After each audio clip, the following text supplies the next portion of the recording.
자, 이번 3, 4월요. 3월, 4월에 수업 일단 3월 쪽은 회로 이론을 할 겁니다. 회로 이론이 뭐 얼마나 빨리 될지 모르겠지만 어쨌든 좀 빠른 시간 안에 해야 될 것 같고요. 그리고 4월에는 전기작용이요. 자, 그리고 회로 이론, 이건 기본 내용은요. 기초전기전자라고 해가지고 계속 강조하는데요. 이 강의를 한번 좀 들어주시는 게 좋아요. 그래서 이 강의를 좀 들었다는 가정하에서 지금 수업을 해 나갈 거거든요. 혹시 이 수업 안 들으신 분요? 이 수업 한 번도 안 들었나요? 자기가 학교에서 회로 이론을 엄청 잘 했고 기본적인 걸 잘 했으면 안 들어도 됩니다. 안 들어도 되시는데 가능하면 이제 이 수업은 한번 좀 들어주세요. 거기 1월 수업을 아예 안 들으신 분은 아마 이게 안 들어갈 것 같은데 그냥 기본적으로 뭐 1년 패키지 하신 분들이랑 1월 수업 들으신 분들은 이게 들어가 있을 것 같거든요, 동영상에. 그래서 이게 가능하면 한번 들어주시기 바랍니다. 네, 들어주시고 그냥 나중에 학교 가시면 진짜 이것밖에 안 쓸 거예요. 지금 우리가 회로 이론 수업을 할 건데 이 수업은 학교 가서 학생들한테 써먹기가 조금 불편해요. 학생들이 잘 못 알아듣는 부분도 있고 해가지고 좀 불편하고 이 수업이 오히려 학교에서는 써먹기가 더 좋을 거예요. 그래서 이런 거고 이건 이제 우리 시험을 위해서 공부하는 거죠, 그죠? 시험을 위해서 조금 깊은 내용도 하고 막 그렇게 해 나갈 겁니다. 그래서 일단 가능하면 다음 주 오시기 전에요. 이거 다 듣고 오세요. 강의가 좀 많을 겁니다. 한 60강, 50강 되죠? 5, 60강 될 것 같은데. 그건 문제까지고, 문제는 안 들어도 되잖아요. 그리고 내용이 쉬워가지고요. 그냥 빨리 들어도 될 거니까 아마 시간은 반으로 줄일 수 있을 겁니다. 그래서 그냥 쭉 한번 들어주시는 게 좋을 것 같아요. 그리고 필요한 건 한번 다시 봐주시고. 그리고 특히 이거 공부하실 때 RLC로요. 직류야 뭐 여기 계신 분들 잘 모르시는 분은 없을 것 같은데 어쨌든 RLC 회로를 해석하는 데 있어서는 이걸 좀 천천히 들어주시는 게 좋을 것 같아요. 그래서 이 RLC가 잘 되어 있어야 우리 회로 이론의 교류적인 해석들은 그냥 적당하게 되거든요. 네, 적당하게 되니까. 그래서 수업 시간에는 하긴 하는데 어느 정도 안다는 가정하에서 해 나갈 거니까 약간 불편할 수도 있을 겁니다. 그래서 아까 말씀드린 것처럼 학교에서 공부를 뭐 적당하게 잘 하신 분들은 뭐 크게 필요는 없을 거고요.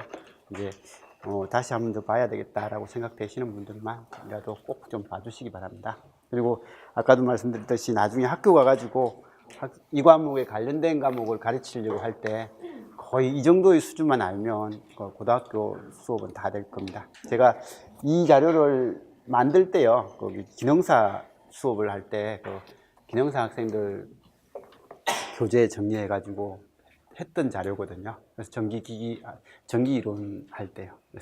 그래서 아마 도움이 좀 되실 겁니다. 자, 그래서 일단 3월 달에는 빨리 해가지고요. 얘를 끝내는 방향으로 한번 해볼 겁니다. 이 시간이 어떻게 될지 모르겠지만 하는 데까지 해볼 거고 특히 회로는 제가 잘하는 것보다는 여기 계신 분들이 잘 해야 되는 과목 같아요. 어쨌든 우리 시험에서 제일 비중이 높은 과목이잖아요, 그죠? 그래서 높은 과목이니까 열심히 해 주셔야 되고 그래서 전자를 할 때는 제가 뭐 앞에서 설명을 많이 했지만 회로는요, 이게 설명은 하고 나서 나머지는 푸는 것은 나와서 풀게 할 겁니다. 그래서 가능하면 좀 많이 나와서 푸시면서 정리도 좀 하고 그렇게 해주는 게 좋을 것 같고요. 이제 대신 자기학 수업에서는 좀 처음 듣는 사람들이라든지 아니면 학교에서 공부하시더라도 자기학을 좀 좋아하는 과목이 아니잖아요, 대부분, 그죠? 그래서 조금 어려울 거예요. 그래서 이 과목은 제가 설명을 그래도 좀 주로 하고 몇몇 내용 빼고는 그냥 앞에서 제가 해 나갈 건데 회로는 직접적으로 좀 해 주셔야 될 것 같고 그리고 제보다는 여기 계신 분들이 이렇게 저렇게 풀다 보면 그 풀이가 이제 그게 제일 좋은 풀이가 될 수도 있는 것도 있고요. 그리고 진짜 제 책에서 특이하게요. 작년 합격생입니다. 작년 합격생이 책에 답을 다 적어줬어요. 그러니까 작년에 수업했던 범위 내에서. 그래서 이게 이번 교재에 아마 해설이 다 되어 있을 겁니다. 근데 수업 안 한 범위는 안 했고요. 한 범위만 이렇게 해설을 했으니까 그 친구한테 약속했는데 거기 교재 이름에 자기 이름 넣어달라고 했는데 이걸 부탁을 드렸는데 그걸 안 해줬더라고요. 그래서 이건 어쨌든 교재 이름을 하나 적을까요? 같이 여기 소정이라고. 자, 아무튼 거기 풀이 과정 여기 있는 것도 한번 보시고요. 그 친구가 정리한 풀이거든요. 근데 같이 한번 보시고 또 자기 나름대로 풀이도 해보시고 너무 이건 풀이는 보지 마시고요. 그냥 자기가 쭉 다 정리를 해놓고 나중에 보는 방향으로 그렇게 해주시기 바랍니다. 자, 아무튼 그렇게 하고 나중에 자기학도요. 우리 기출 문제 같은 경우에는 아니면 몇몇 문제 정도는 풀이를 좀 자기학은 이제 책이 옛날에 나와가지고 이게 좀 풀이가 없는데 또 풀이를 몇 개 이번에 또 정리한 친구가 있어가지고요. 그걸 풀이만 모아가지고 한번 드릴까 지금 생각도 하고 있습니다. 그래서 그렇게 하고 있으니까 어쨌든 요 내용들 우리가 앞으로 이제 한 달, 두 달 동안이죠. 두 달 동안 해야 되는 전기 이론하고 자기학이 우리 시험에서는 제일 중요합니다. 그죠? 그리고 특히 요즘 자기학은 시험 문제가 어렵게 안 나와요. 그래서 옛날에는 좀 어려운 문제도 있고 해가지고 그랬는데 근래에 나온 자기학은 진짜 기본 문제거든요. 그래서 기본 문제만 잘 정리해도 그래도 뭐 점수를 맞출 수 있게끔 그렇게 나오고 있으니까 공부를 할 때 너무 뭐 힘들다라고 해서 포기하는 것보다는 내가 그래도 이 정도 수준까지 나오는 건 맞추고 더 이상은 나오면 그냥 버릴 거다라는 그런 식으로 공부를 해주시는 게 좋은 것 같아요. 물론 다 알면 좋겠지만 자기학 같은 거 다 알기가 쉽지는 않잖아요. 그죠? 그래서 그렇게 공부를 하시면 그래도 어느 정도의 점수는 얻을 수 있을 것 같아요. 자, 아무튼 이제 두 달 동안 우리 시험 제일 많이 나오는 거니까 진짜 열심히 하시고요. 그리고 수업 빠지지 마세요. 수업 빠지시면 안 됩니다. 그리고 이 앞에서 막 시킨다고 수업 안 나오고 그러면 안 되고요. 좀 그래도 나와서 풀다가 보면 서로 이제 풀이법도 공유하면서 그리고 얼굴도 좀 알고 하면 친해지면 또 좋잖아요. 서로 같이 합격해야 될 사람들이니까. 그리고 올해 많이 뽑길 기도하고요. 많이 뽑으면 여기 계신 분들 다 같이 합격하면 되니까. 자, 아무튼 열심히 해보도록 합시다. 자, 시작하겠습니다. 자, 우리 교재 하기 전에 일단 목차부터 보고 시작하겠습니다. 목차에서 회로 이론 1장은요, 기본 이론 해가지고, 우리 1장 내용이 기초전기전자에서도 이 책은 다 1장을 좀 길게 다뤘고요. 여기서도 그냥 기본적인 내용 정도는 좀 다뤄 나갈 겁니다. 기본적으로 직류회로 해석입니다. 회로 해석의 가장 기본이 되는 거고, 제가 생각했을 땐 제일 중요한 파트입니다. 그래서 이 제일 중요한 파트의 기본이고, 그리고 1장하고 2장이 같은 내용입니다. 1장하고 2장이 1장은 기본적인 개념을 설명했다면 2장은 이제 그 구체적인 것 몇 개 찝어 가지고 거기 필요한 내용들 쭉 정리를 했습니다. 그래서 1장, 2장이 어쨌든 우리 시험에서는 매년 나오죠. 그죠? 매년 나오는 내용이니까 잘 정리를 하시고요. 그래서 1장, 2장이 직류라면 이제 3장은요. RLC 교류회로 해석입니다. 그래서 이 3장은 교류회로 해석인데 앞에 아까 말씀드렸듯이 기초전기전자에서의 교류는 그냥 기본적으로 위상관계를, 복소수 관계를 어떻게 처리하고 하는 것과 상하함수의 기본 개념들 이런 걸 공부하는 거고요. 그건 이제 안다고 가정을 했을 때 3장을 공부할 때 이제 RLC 실제 개념적이고 우리 시험에 이제 좀 깊게 나오면 미분 방정식이 등장하고 하니까 그런 쪽으로서 좀 하자라는 개념에서 나온 것들입니다. 그래서 3장이 사실 회로 해석에서 일단 1장, 2장이 정확하게 된 상태에서 교류에 대한 3장을 하고 나면 사실 다른 건 응용이니까 뭐 더 이상 할 건 없어요. 그래서 3장까지를 잘만 해주시면 나머지 회로는 그냥 다 해석이 가능한 수준이 될 겁니다. 그래서 일단 열심히 해가지고 3장까지를 잘 해주시기 바라고요. 그리고 동영상도 어쨌든 이 교류 파트까지는 진짜 열심히 좀 들어보세요. 그 뒤에 건 뭐 잘 못 들어도 상관없지만 그 기본적인 해석에서 교류의 기본 해석까지는 진짜 열심히 좀 해주시기 바랍니다. 그리고 4장은 이제 3장까지를 알고 나면 정연파의 정상 상태 해석이다라고 해가지고 앞에 기본 회로하고 이제 교류 회로하고 비교하면서 정상 상태에서 그 다음에 라플라스 변환 뭐 이런 것들은 다 같은 내용입니다. 같은 내용을 이런 폼으로도 공부해보고 저런 폼으로 공부해보고 하는 그런 과정이거든요. 그런 과정이니까 일단 1, 2, 3장을 진짜 열심히 해서 정의를 해주시면 될 것 같고요. 6장은 주파수 응답 및 필터 해가지고 나와 있는데 그 필터의 기본 개념입니다. 근데 이 필터가 예전에는 좀 보이더니 요즘은 또 좀 안 보이거든요. 안 보이서 이건 뭐 열심히 해라라는 말은 못 하겠지만 그래도 기본적으로 뭐 회로 해석 시에 필요한 내용이라서 그냥 쭉 보면 되고요. 그리고 6장의 제일 아래쪽에 보시면 보드 선도 같은 거 있죠. 그래서 보드 선도 역시 공부는 좀 해놓으셔야 됩니다. 뭐 제어관점에서 예전에는 몇 번 등장했는데 요즘 잘 안 나오는 쪽인데 어쨌든 그래도 보드 선도는 알아야 될 것 같고요. 그래서 집어넣은 내용이니까 역시 공부 좀 하시고 그 다음에 7장의 유도기랍 회로요.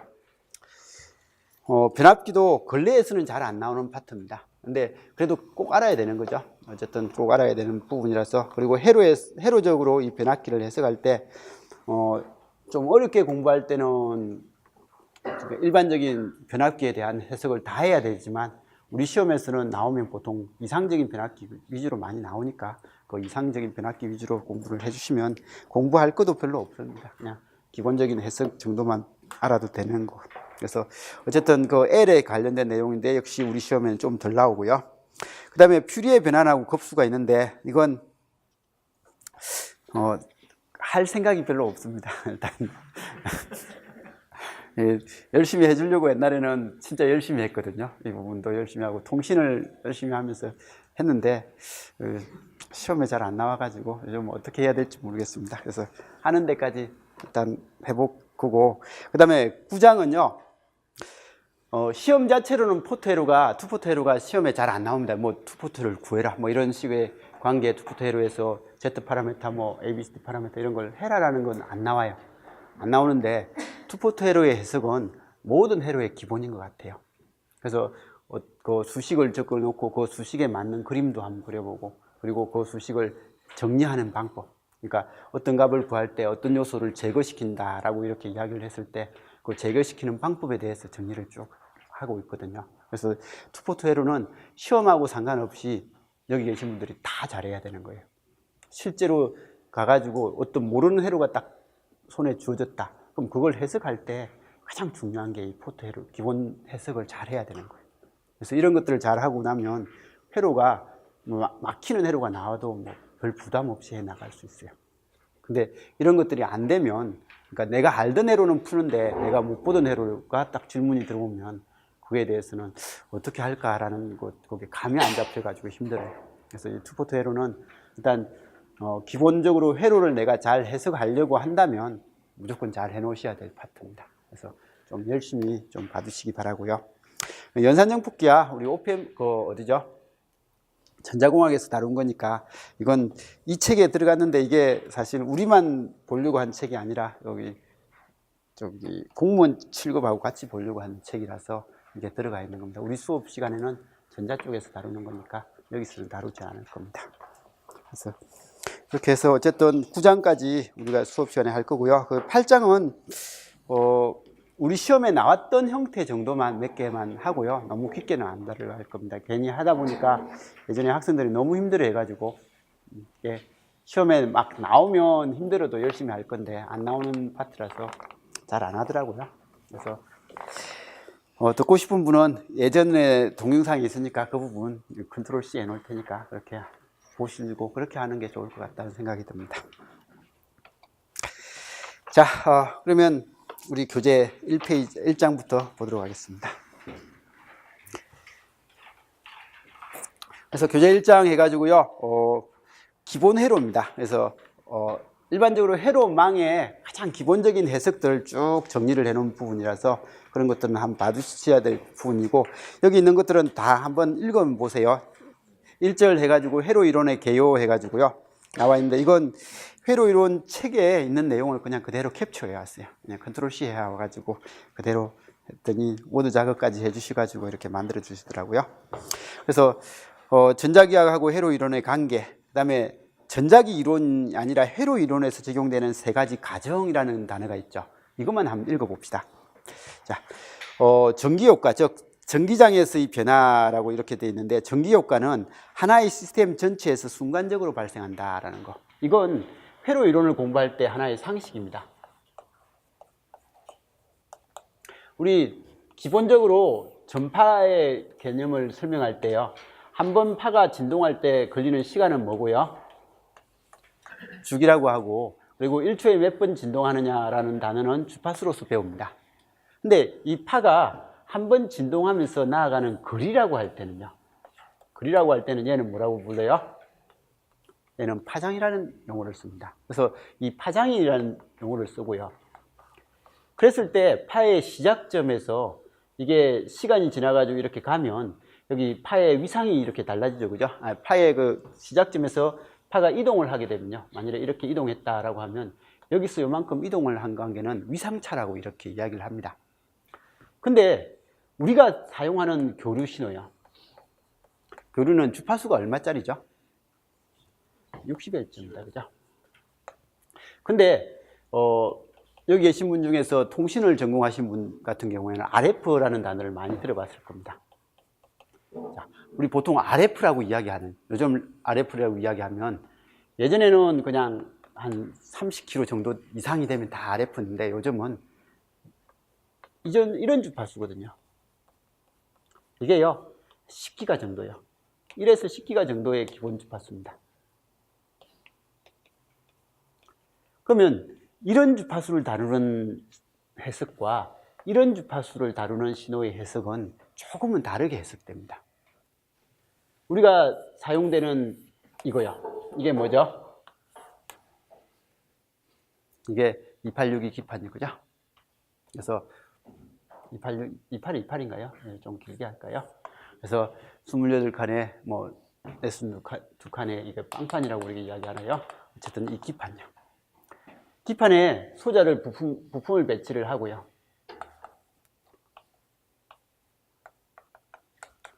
이렇게 배치하고 납땜을 쭉 했어요.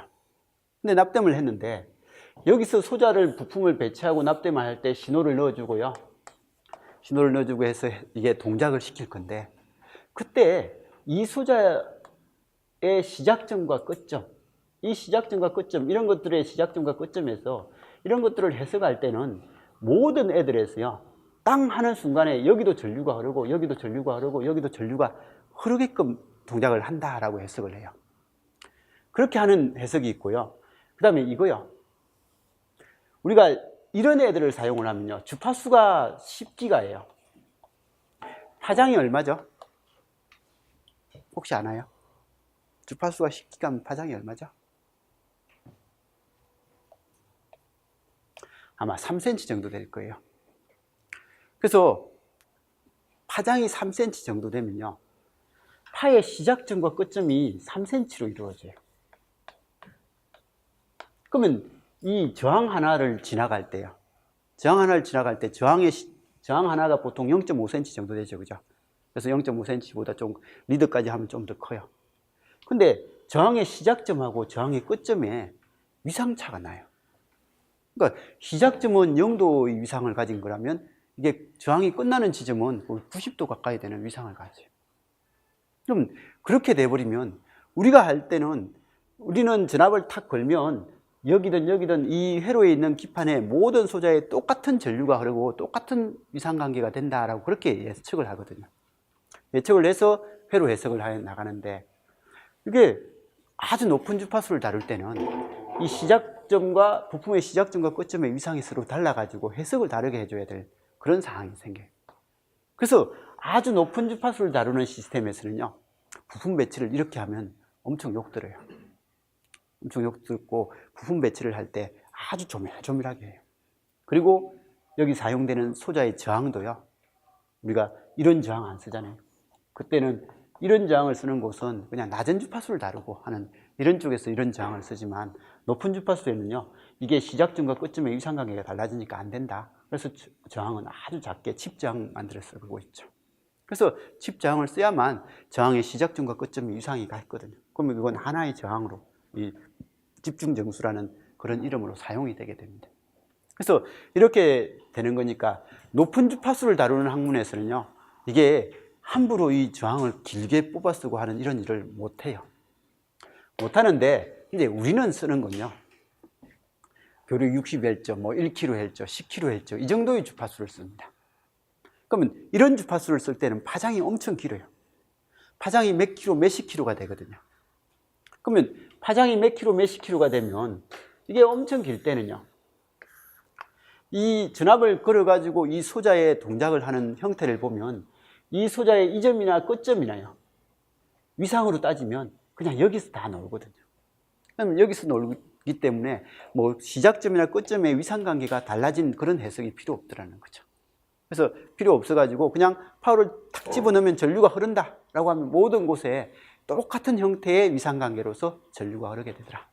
그래서 그렇게 되면 우리는 해로 해석할 때는 그냥 자연스럽게 우리가 그냥 알듯이 그렇게 해석이 가능하거든요. 그래서 이건 사실 주파수에 따라서, 동작 사용 주파수에 따라서 해석이 달리 돼야 되는 게 정상입니다. 근데 적어도 우리가 회로 이론이라는 공부를 할 때는 이런 거에 대한 고민하지 말라. 이런 건 고민하지 말고 그냥 우리는 그냥 하나의 전압을 집어넣고 회로를 해석할 때 모든 회로가 동시에 동작을 한다라고 그렇게 생각해도 된다라는 그런 이야기를 하고 있습니다. 그리고 앞으로 우리는 회로를 해석할 때는 모든 지점은 그냥 똑같은 시간에 똑같이 동작하는 그런 형태다. 물론 RLC의 그 콘덴서라든지 코일에 지연이 있는 건 그건 그 지연된 대로 똑같이 사용되고 있고 뭐 그런 의미가 되니까, 아무튼 지금 여기 이야기하고자 하는 것은 우리는 당연하게 생각하고 쓰고 있지만 당연하지 않는 것도 있다라는 것 정도는 알고 봐달라는 거예요. 그래서 이러한 과정을 할 수 있는 이유는 해가지고 우리가 사용하는 전기 신호가 빛의 속도로서 이렇게 이동을 하다 보니까 보통 전압을 집어넣었을 때 사용되는 곳이 모든 것이 동시에 사용되고 있다라는 그런 내용이라는 걸 이야기하고 있고요. 그 다음 두 번째는 시스템 내에서의 각 소자의 저장 전하량은 항상 0이다. 그러니까 전류 연속이다 라는 그런 이야기를 합니다.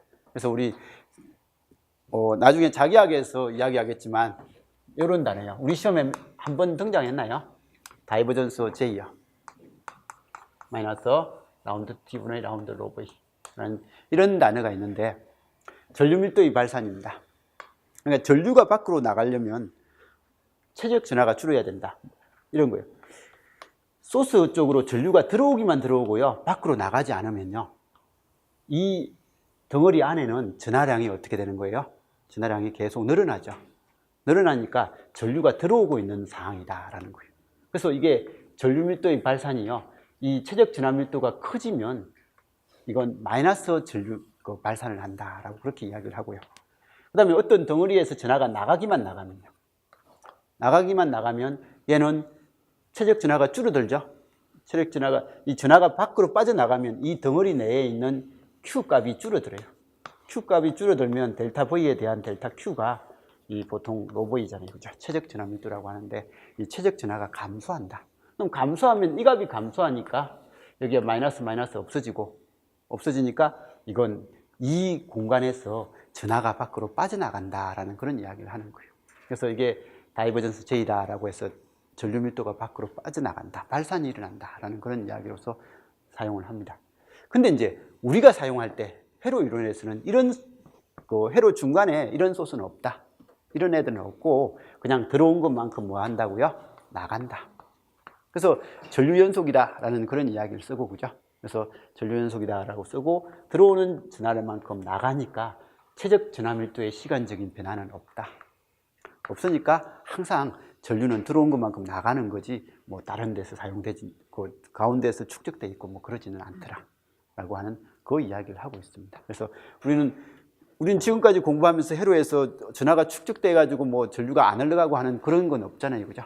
그래서 그런 건 없는 형태로서 지금 이제 사용되고 있다. 그런 내용을 이야기하고 있습니다. 그래서 시스템 내에서 각 소자의 저장 전하량은 항상 0이다. 그래서 중간에 축적만 되고 뭐 다 발산되지 않는 그런 부분은 없고 그냥 들어온 것만큼 나가는 그런 형태로 존재한다. 시스템 내에서 3번입니다. 시스템 내에서 각 소자들 간에 자기적 결합은 없다. 그래서 이건 유일하게 뭐야? 트랜스 빼고. 트랜스는 당연히 자기적 결합을 이용하는 거니까 걔는 빼고 일단 이런 거예요. 회로에서 전류가 흐르면 아니면 이쪽에 전류가 흐르고 있어요. 근데 이 흐르는 전류 때문에 이쪽에 영향을 줘가지고 얘가 영향을 받아서 다른 해석을 해야 될 그런 요소는 뭐 신경을 안 써도 된다 라는 그런 이야기를 하고 있죠. 그죠? 그래서 그런 것들이니까 이건 자기학에서는 분명히 다뤄야 돼요. 다뤄야 되겠지만 우리 회로 이론을 다룰 때는 이런 부분들은 신경 안 써도 된다라고 해가지고 자기학하고 회로 이론이 이제 같은 내용의 개념도 있겠지만 약간 다른 해석을 할 수 있는 부분이고 그 다른 해석을 할 때 이 세 가지는 이제 그냥 크게 신경 쓰지 말고 해라 라는 그런 이야기입니다. 그래서 회로를 해석할 때는 그래서 기본적으로 모든 소자에 동시에 전원이 공급된다, 전하가 흐른다 라고 그렇게 이야기를 하고 그리고 중간에 축적되는 부분 없이 전류 연속이 성립된다 라는 것과 그리고 전류가 흘렀을 때 그게 때문에 다른 소자에 영향을 주는 그런 일까지는 무시해라 라는 그런 이야기입니다. 그래서 그 세 가지는 그냥 기본 상식으로 봐두시고요. 그리고 그 3번요. 3번은 진짜 지극히 당연한 말이거든요. 이 당연한 말을 학생들이 잘 안 지키는 것 같아요. 그러니까 한번 꼭 읽어보시고요. 내가 지금까지 문제를 풀 때 이렇게 안 풀었다 싶으면 앞으로 내가 문제를 풀 때 이런 방법을 한번 풀어봐야지 라고 고민을 한번 해보시기 바랍니다.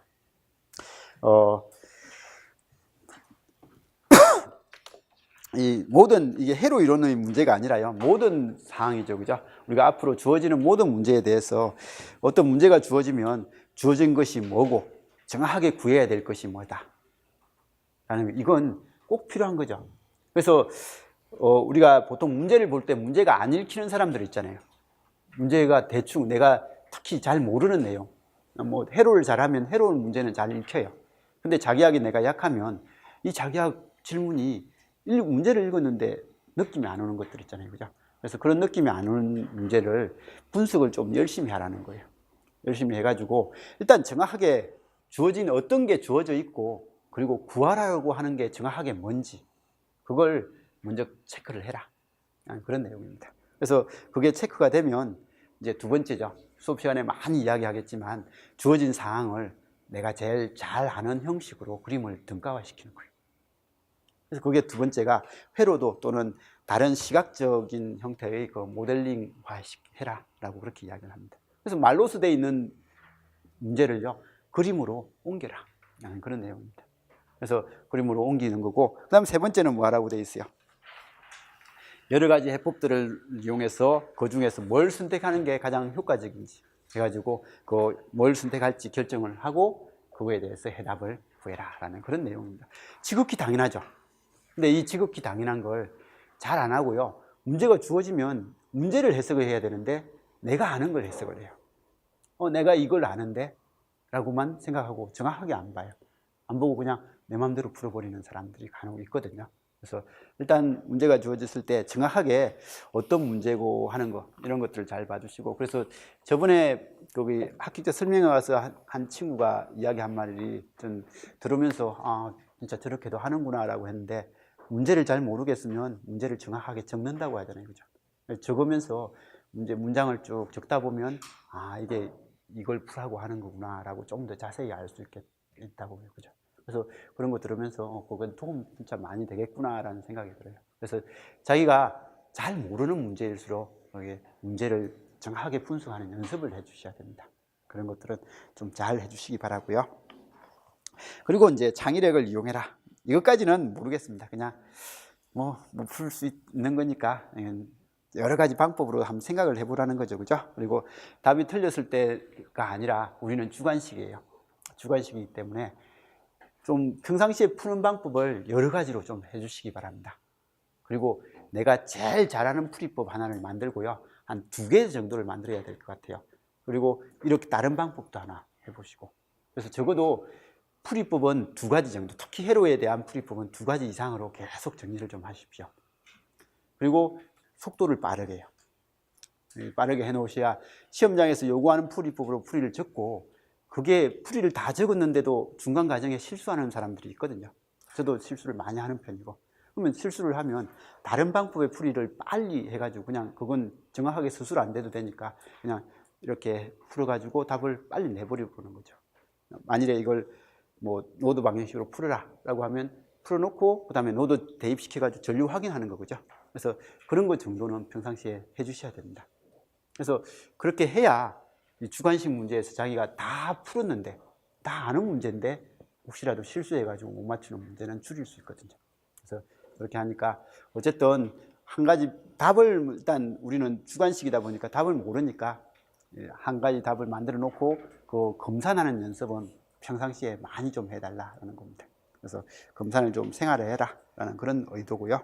그리고 해답을 테스트해라. 뭐 똑같은 말이죠. 그죠? 그래서 답이 안 나올 때도 중요하지만 답이 나와도 그게 맞는지 검산 같은 거 해라 라는 그런 내용입니다. 그래서 여기 있는 내용들, 그러니까 진짜 지극히 당연한 말입니다. 당연한 말인데 이걸 언급해 주는 것은 주관식 시험에서 이게 꽤 중요합니다. 주관식 시험 문제에서는 실수도 많이 하고 하다 보니까.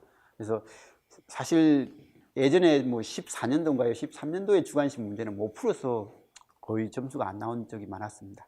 근데 근래의 주관식 문제는 못 푸는 문제는 거의 없어요. 다 어느 정도 손을 대고 내가 풀이를 해냅니다. 근데 그게 시험장에서 답을 다 체크하고 나왔는데 나와서 보니까 뭐 답이 잘못됐네라는 거 그런 게 많이 보이거든요. 그래서 우리가 시험이다 보면 당연히 그럴 수 있으니까 그거 안 일어날 수 있게끔 풀이법을 여러 가지로 생각해라라는 거 진짜 중요한 것 같습니다. 잘 해주시기 바랍니다. 자, 이런 건 뭐 쓸데없는 이야기지만 그래도 한 번쯤은 읽어봐 주시기 바라고요. 자, 그러면 지금부터 시작을 할게요. 그리고 2절은 좀 낯간지러운 이야기입니다. 다 아는 이야기잖아요. 그죠? 네, 그래도 한번 읽어봅시다. 가장 기본적인 거니까 한번 봅시다. 전압, 전류, 전력의 정의 해가지고요. 제일 먼저 등장하는 게 전하죠. 그죠? 전하량이라고 이렇게 이야기합니다. 이 전하의 개념은 모든 전기 현상을 설명하는 기초가 되더라. 그리고 이 전하는 보통 플러스 극성이고 양극성이며 이것은 전기적인 효과들이 양전하 및 음전하에 의해서 기술되는 것을 의미하더라. 그래서 우리 보통 Q만 하면 이건 플러스고요. 마이너스 Q를 해줘야 마이너스가 되는 거죠. 그죠? 그래서 이렇게 되더라. 그리고 이 전하는 별개의 양으로 존재하며 이는 전자의 전하량 1.602 곱하기 10의 마이너스 19성. 그래서 전자 하나의 전하량은 전자 하나는 이렇게 되더라. 이 전자를 설명할 때는 무조건 마이너스를 써줘야 되죠. 근데 전자만큼은요 안 써줘도 누구나 알아들으니까 간혹 안 써주기도 해요. 근데 가능하면 써주세요. 저는 근데 잘 안 씁니다. 저는 학교 다닐 때부터 이렇게 그냥 배워가지고 배웠다기보다는 계속 쓰다 보니까 잘 안 쓰게 되는데 그래도 여기 계신 분들은 좀 써주세요. 그래서 좀 사용을 하시고요. 어쨌든 전자의 전하량은 이렇게 되더라. 그래서 이것 때문에 예전에 한 3년 전일 겁니다. 고등학생들요. 요즘 고등학생들 시험 보잖아요. 그죠? 그 공무원 시험 같은 거. 그거 볼 때 나온 기출 문제가 다음 중에서 전자로서 만들 수 없는 전하량, 전자로서 만들어지지 못하는 전하량이 어떤 거냐 라고 해가지고 시험 문제 보기에 1번이 이거의 2배가 되는 3.2 곱하기 10의 마이너스 19성. 이게 3배가 되는 뭐 4.8인가요? 4.8 얼마 해서 10의 마이너스 9성. 하나는 이제 보기 틀린 보기는 5.4 뭐 이런 보기가 하나 있었고요. 그래서 이런 식으로 해가지고 전자의 개수에 n개를 곱한 거죠. 그죠? 2개 곱하고 3개 곱하고 4개 곱하고 5개 곱하고 이런 보기를 쭉 나열을 해놓고 전하량으로서 만들 수 없는 전하량이 뭐냐라고 그렇게 시험 문제가 나오기도 했어요. 그래서 이런 것들은 좀 봐주시기 바라고요. 그리고 전기효과들은 전하의 분리하고 운동적인 전하에 의해서 이렇게 생기더라라는 것은 그냥 알아서 봐주시면 되고요. 그 다음에 전압.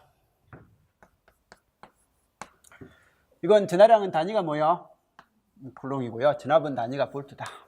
기호는 보이고 단위는 볼트다라고 하는 거고, 이 전위, 우리 전압이라고도 이야기하는데 전위라고도 하죠. 그죠?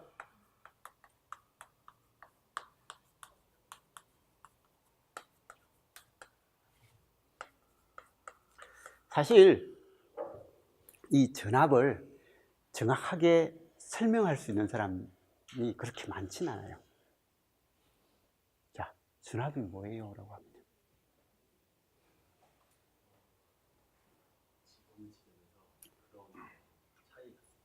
어느 지점에서 그라운드하고 차이점이다.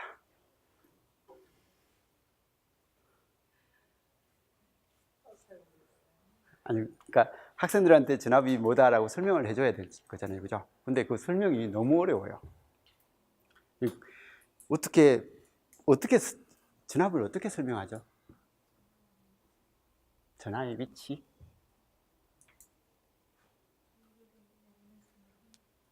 전류를 내보낼 수 있는 힘은 이제 전압이라는 단어의 같은 의미지만 다른 표현이 기전력이라는 표현이죠, 그죠? 기전력은 전류를 흘린다라는 그런 형태고요.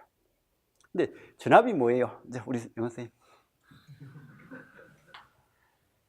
잘 모르는데요. 에너지 관점에서 보면은 전 위는 전기 위치 에너지 같고 위치 에너지 상대적인 게 운동 에너지잖아요. 전압은 약간 그러니까 운동적으로 아니면 힘적으로 쓸 수 있는 압력 이렇게 생각하시면 진짜 선생님이다. 전이요. 전이가 우리말로 풀이하면 뭐예요? 정기적인 위치 에너지죠, 그죠?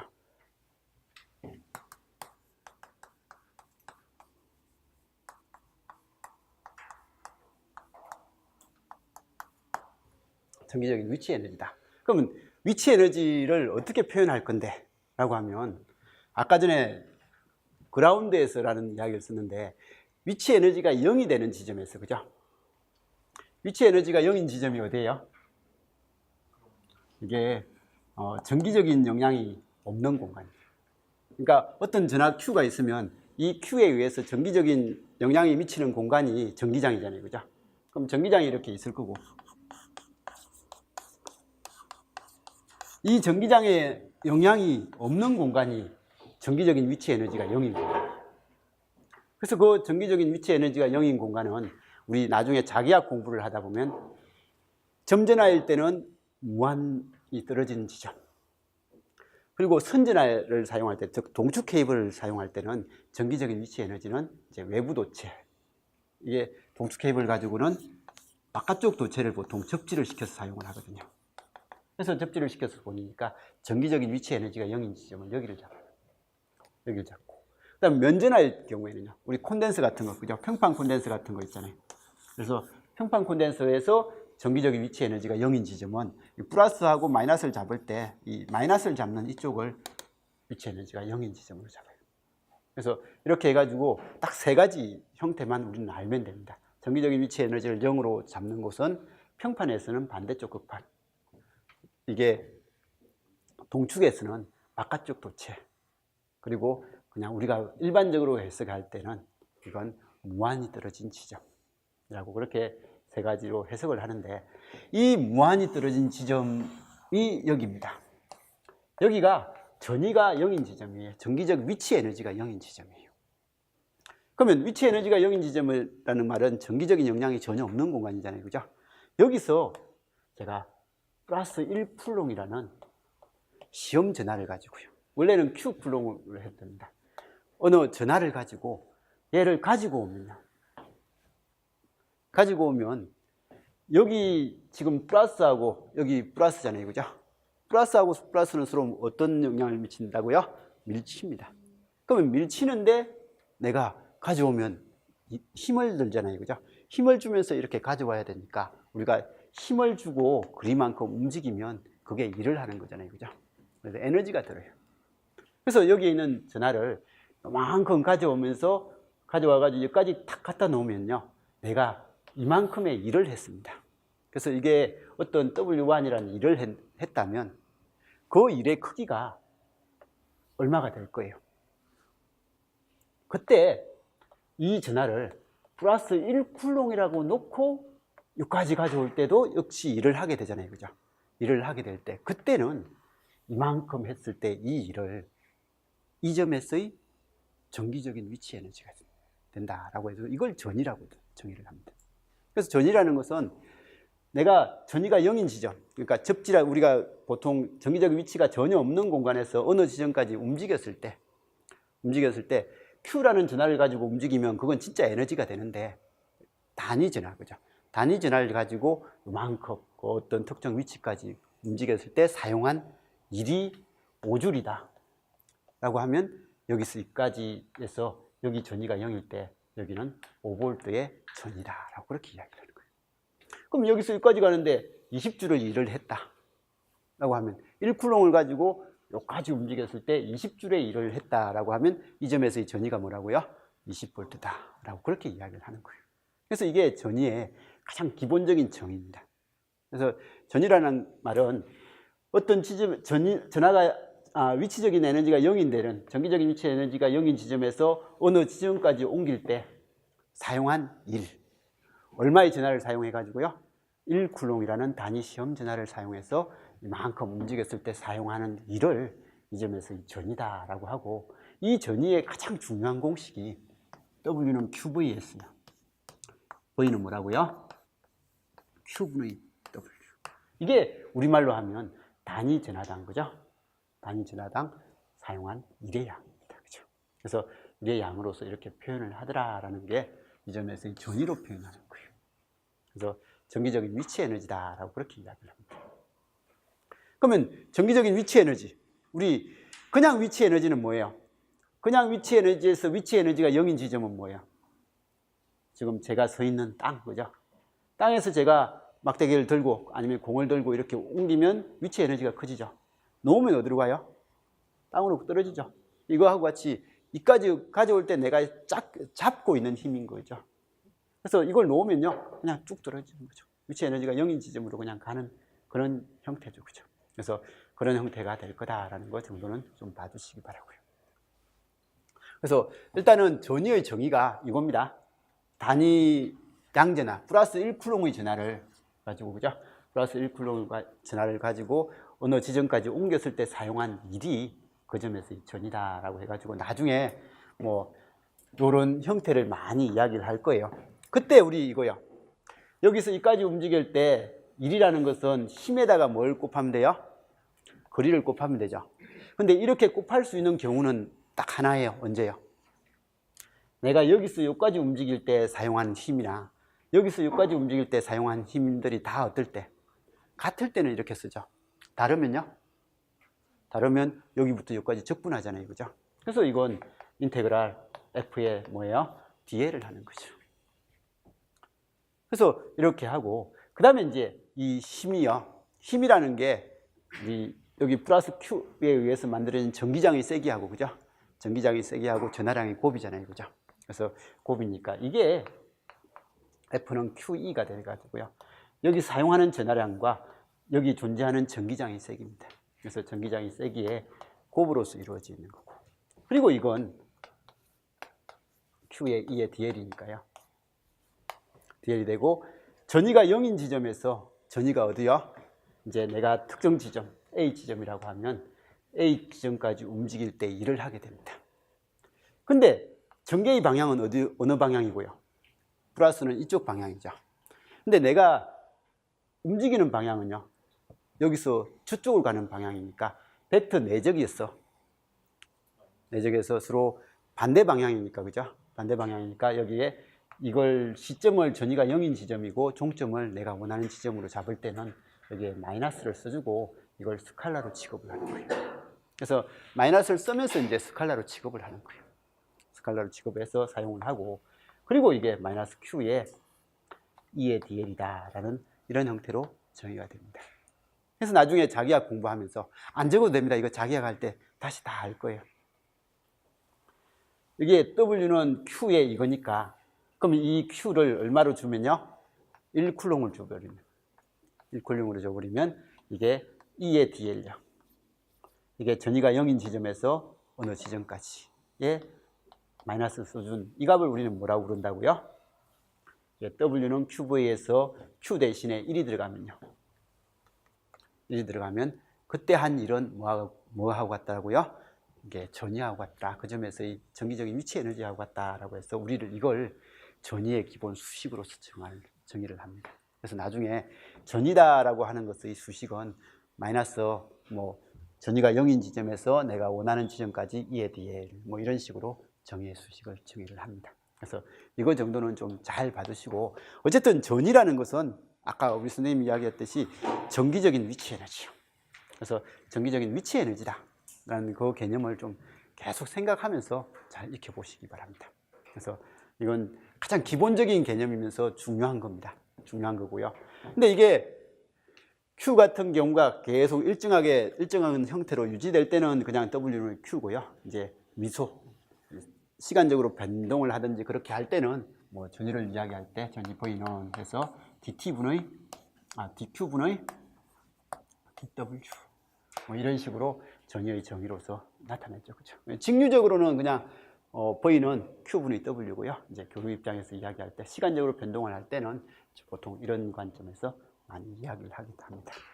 그래서 거기 전압이다라고 적혀 있는데 사실 이 전압은 전위 관점에서 접근을 할 수 있어야 된다라는 거고, 그리고 이제 실제 아까 전압이라는 것은요, 거기 기전력 관점에서가 전압의 기본 개념이다라고 그렇게 보시면 됩니다. 그래서 그 관계를 좀 봐주시면 됩니다. 그래서 정의해 가지고요, 전기장 속에 두 점 A, B가 있을 때 전하량의 전하를 어떤 특정 전하량의 전하를 A점에서 B점으로 이동시키는 데 필요한 에너지를 W라고 하고, 이때 이 전하량에 대한 변화율로서 나타내더라라고 해서 DQ에 대한 DW다라고 그렇게 이야기를 합니다. 그리고 이제 표현은 해가지고 나와 있는데, 뭐 전압을 표현할 때 이건 상식이죠. AB 이렇게 했을 때 이렇게 전압을 표현하면요, 이게 VAB라고 표현할 수 있는 거고, 그죠? 이건 VA 빼기 VB 형식이라고 하고, 반대로 이렇게 하면요, 이건 VBA라고 보면 되잖아요, 그죠? 그래서 VBA라고 하고 VB 빼기 VA다. 그리고 당연히 이렇게 올라가면 여기 있는 전하가 여기서 이렇게 올라가면요, 마이너스 플러스가 되면요, 이쪽이 마이너스 플러스를 한다라고 하면 이렇게 올라가면 전압이 뭐가 되고 커지는 거고, 그죠? 이렇게 지나가면 이 전압에서 이만큼 줄어든다라고 해서 전압이 상승되는 방향, 강화가 되는 방향, 뭐 이런 것들은 알아서 봐주시면 됩니다. 소자의 그 A 단자가 B 단자보다 전압 V가 높을 경우에 표현하는 방법은 다음 두 가지가 있는데, 단자 A가 B보다 V만큼 높다라고 표시하는 거고, 그 다음에 실제 여기서는 이거네요. 여기서 이렇게 됐을 때 플러스 마이너스 V라고 하면 당연히 B가 A보다 V만큼 높다라는 그런 내용이고, 근데 만일에 이렇게 쓰면요, 이건 똑같은 이건데 이 값은 이렇게도 쓸 수 있다, 그죠? 이렇게 써버리면 마이너스, 그죠? 그래서 야와 같이 A보다 B가 마이너스 V만큼 크다라고 이렇게 말을 쓸 수는 있다는 거죠. 이렇게 표현을 할 수 있다라는 건데, 기본적으로 우리는 이런 표현은 이렇게 많이 쓰죠. B보다 A가 V만큼 높다라고 하고, 이렇게 올라가는 방향이 전압이 뭐가 되는 방향이요? 상승되는 방향이다라고 그렇게 이야기를 하더라. 뭐 그건 표현의 문제니까 알아서 봐주시고요. 자, 전류요. 전류가 뭐예요? 라고 하면 역시 뭐라고 대답해요?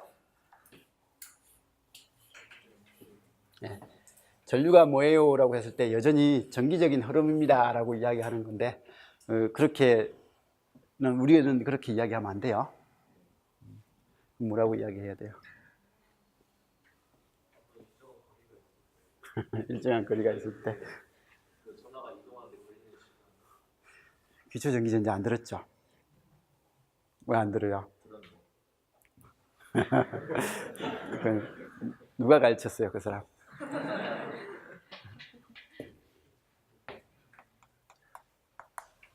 전류의 정의가 전하가 흘러간다라고 이렇게 하면 이건 50점짜리 답이라고 했잖아요, 그죠? 항상 기초전기전자 첫날에 하는 거예요. 첫날에 하는 건데, 어쨌든 전류는 전하의 흐름이 아니라 뭐요? 그게 꼭 포함되어야 될 단어가 단위 시간이죠, 그죠? 그냥 전하가 흘러가는 것은 전하의 양이 그냥 흘러가는 것 뿐이에요. 근데 전류라는 것은 항상 거기서 단위 시간이다. 특정 시간 동안 얼마만큼 많이 흘러가냐 적게 흘러가냐를 나타내는 게 전류지, 그냥 단지 흐른다의 관점은 아니다라고 이야기를 했습니다. 그래서 전류를 이야기할 때 제일 중요한 단어가 dT분의 dQ죠, 그죠? 이게 직류가 되면 당연히 I는 T분의 Q가 되겠지만, 교류일 때는 이렇게 표시를 해준다. 그래서 전류라는 것은 DT분의 DQ다라고 해서 단위 시간 동안에 흐르는 전하의 양이다라는 그런 내용이죠. 그죠? 그래서 전하량 Q의 시간 T에 따른 변화율로서 정의하며 단위는 암페어다. 이건 다 아실 거고요. 표현 방법 해가지고 거기에 A에서 B로 전류가 흐르고요. 실제 여기에 이게 A 단자고 이게 B 단자다. 여기 3A가 흐른다. 라고 이렇게 표현하면 A에서 B로 3A의 전류가 흐른다. 그럼 당연히 이쪽으로는요. B에서 A로는 마이너스 3A의 전류가 흐른다. 뭐 이렇게 이야기를 해야 되겠죠. 그죠? 그래서 이렇게 한다라는 것 정도는 알아서 봐주시면 되겠죠. 그리고 관습적 전류. 이건 뭐 어느 수업이든지 다 언급이 될 겁니다. 관습적이라는 것은 우리는 전류는 항상 어디서 어디로 흐르는데 이렇게 흐르는데, 그죠?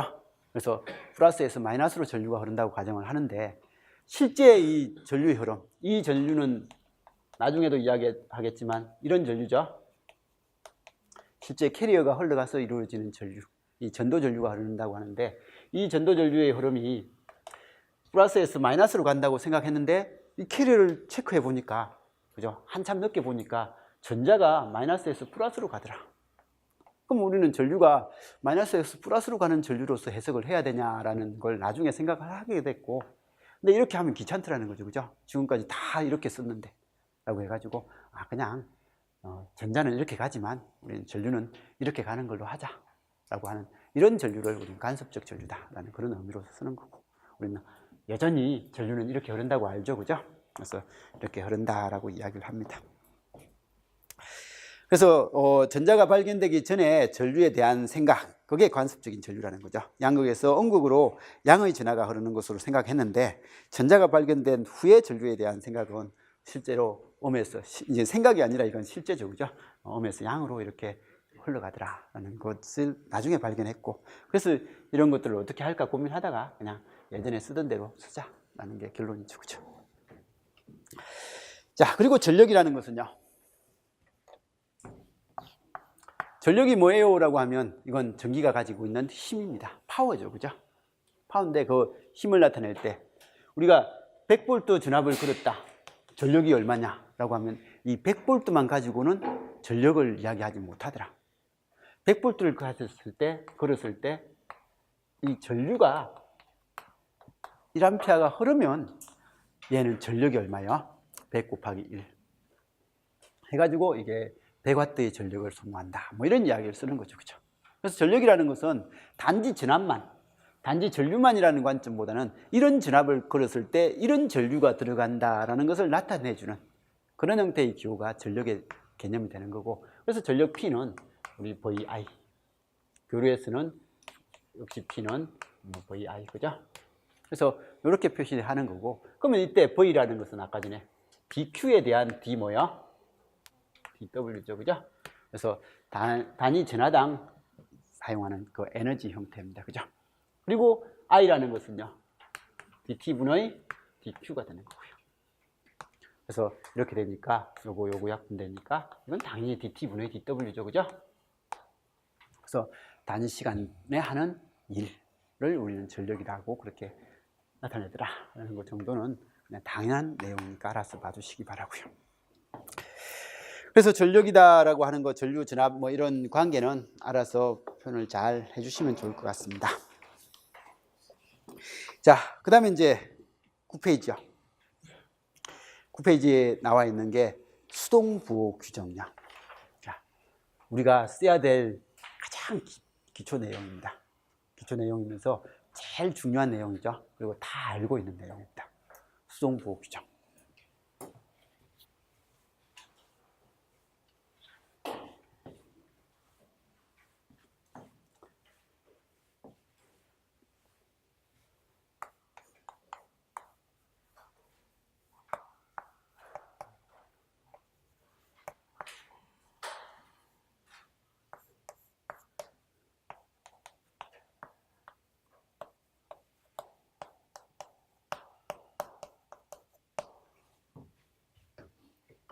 자, 회로의 전류가 얼마가 흐르죠? 이게 5V 합시다. 전류가 얼마가 흐르죠? 1A의 전류가 흐르죠, 그죠? 지금 이제 이렇게 전류가 흐른다고 하면 이거 15V에 반대로 5V니까 전체적으로 몇 볼트요? 10V가 흐른다라고 그렇게 이야기할 거니까. 그때 이걸 우리는 KVL 돌리면요. KVL을 돌려서 사용을 하고, 전류의 방향을 내가 이렇게 흐를 거고, 이게 1A가 보통 흐르게 되는데 지금은 1A가 중요한 건 아닌 것 같고요. 어쨌든 전류가 이렇게 흐르는 방향으로 우리가 지정을 할 거다라는 건 이제 내가 잡은 거죠. 그죠? 내가 이렇게 잡고 나면 이제 이걸 KVL로 적용시키라라고 합니다. 근데 이 KVL 적용시킬 때 뭐 학교 다닐 때는 보내주는 것은 받는 거에 합과 같다 뭐 이렇게 하는 사람도 있고, 그다음에 뭐 그냥 전압 상승의 방향으로 아니면 전압 하강의 방향으로 이렇게 세 종류로 하는데, 학교에서 혹시 KVL 돌릴 때 전압 강하의 방향으로 KVL 돌리신 분 있나요? 어떤 친구들 보면 KVL 돌릴 때 이게 이렇게 올라갈 때 뭘로 잡죠? 전류가 이렇게 올라가면 분명히 이거죠, 그죠? 이렇게 흐르면 여기가 플러스고 여기가 마이너스입니다. 이렇게 흘러가면 들어오는 쪽이 플러스, 나가는 쪽을 마이너스로 잡죠. 이건 전압이 커져가는 거예요, 작아져가는 거예요? 이걸 통과하면 전압이 줄어들어가는 거죠. 그래서 이게 전압이 줄어들어가는 방향을 전압 강화의 방향이다라고 그렇게 이야기를 하고요. 이게 전압이 커져가는 방향, 이건 여기가 마이너스고 여기가 플러스죠. 그럼 이렇게 통과하면 여기는 여기 전압보다 여기 전위가 어떻게 돼요? 커지죠. 커지니까 이렇게 커져가는 방향을 플러스로 잡는 사람도 있더라고요. 근데 이런 거 이야기할 때 저는 학교 다니면서 무조건 전압 강화의 방향밖에 안 잡아봤거든요. 안 잡아봤는데 어떤 친구들 여기 나와서 풀라고 하니까 전압 상승의 방향을 기본 방향을 잡아서 이렇게 KVL을 돌리기도 하더라고요. 근데 혹시 그런 사람 없죠? 근데 있어도 상관없지만 거의 모든 책들이 전압 강화의 방향으로 잡혀 있으니까 자기도 그냥 전압 강화의 방향으로 맞춰주는 게 좋은 것 같아요. 지금은 수정할 시간이 되니까. 그래서 전압 강화의 방향으로 맞춰주고, 그래서 이렇게 올라가면 이건 전압이 커지죠. 이 커지는 것을 뭘로요? 마이너스로 해석을 하는 거고, 작아지는 것을 플러스 방향으로 해석하는 것, 이걸 우리 보통 전압 강화의 방향이다라고 그렇게 이야기해요. 그래서 이건 마이너스 15. 그리고 여기는 1 곱하기 2죠, 그죠? 이것도 얼마요? 이건 1 곱하기 3이고. 그 다음에 여기는 이렇게 가면 전압이 커져요, 작아져요? 작아지죠. 작아지는 이걸 뭐야? 플러스 전압으로 이렇게 정의를 하라는 거죠. 전압 강화를 기본 방향으로. 그리고 1 곱하기 5는 0이다 라고 이렇게 KVL 돌리는 거예요. 물론 이걸 저는 학교 다니면서 이렇게 안 했어요. 이건 무조건 전원은 따로 뽑고, 이건 플러스 지금 15네, 이건 마이너스 5네, 그러면 합치면 얼마야? 10원. 이렇게 풀었거든요. 보내주는 것은 그 다음에 이제나 1 곱하기 2, 1 곱하기 3, 1 곱하기 5. 보통 이렇게 많이 하죠, 그죠? 그래서 이렇게도 많이 할 건데, 기본적으로 표현할 때요, 우리 보통 전압 강화의 방향, 전압 상승의 방향이라고 그렇게 표현할 때 이런 식으로 표현하는 연습 정도는 좀 해두시기 바랍니다. 우리가 KVL 돌려라, 메시 돌려라 라고 이야기했을 때 그 메시의 기본 방향이 전압 상승의 방향으로 잡아버리면 출제자들이 의도하는 것은 전압 강화가 기본 방향이거든요. 기본 방향인데 전압 상승으로 잡아버리면 그게 감점이 될 수도 있어요. 물론 뭐 정확하게 아는 사람은 감점은 안 시키겠지만 그래도 전압 강화의 방향으로 우리는 해주는 게 좋은 것 같아요. 모든 책들이 그렇게 설명되어 있으니까. 그래서 이런 형태로 적어도 되지만 기본 방향은 이거라는 거죠, 그죠? 그래서 이렇게 표현하는 연습을 좀 해달라. 그래서 어떤 걸 통과할 때 전압이 이렇게 증가하는 방향이 있고요, 이쪽보다 이쪽이 커지는 소자가 있고, 그 다음에 이쪽에서 가면 전압이 작아집니다. 통과하면 무조건 줄어드는 게 있죠. 통과하면 줄어드는 게 있는데, 이 줄어드는 방향을 전압 강화의 방향, 커지는 방향을 전압 상승의 방향인데, 우리 보통 KVL 정의를 할 때는 전압 강화의 방향을 기본 방향으로 잡더라 라는 거, 그렇게 좀 표준으로 익혀 놓으시기 바랍니다. 이건요. 그래서 이런 정도 정리하는 연습을 봐주시고, 그리고 우리가 쓰는 모든 수동소자는요, 저항이 있고요, 코일이 있고, 여기 콘덴서가 있습니다. 그러면 모든 수동소자는 전류가 이렇게 들어온다, 라고 하면 들어오는 쪽을 플러스로 잡죠. 그래서 VR이라고 합니다. 그러면 VR은 뭐가 돼요? I의 R. 이렇게 정의를 하잖아요. 그죠? 그리고 코일에서도 전류가 들어와요.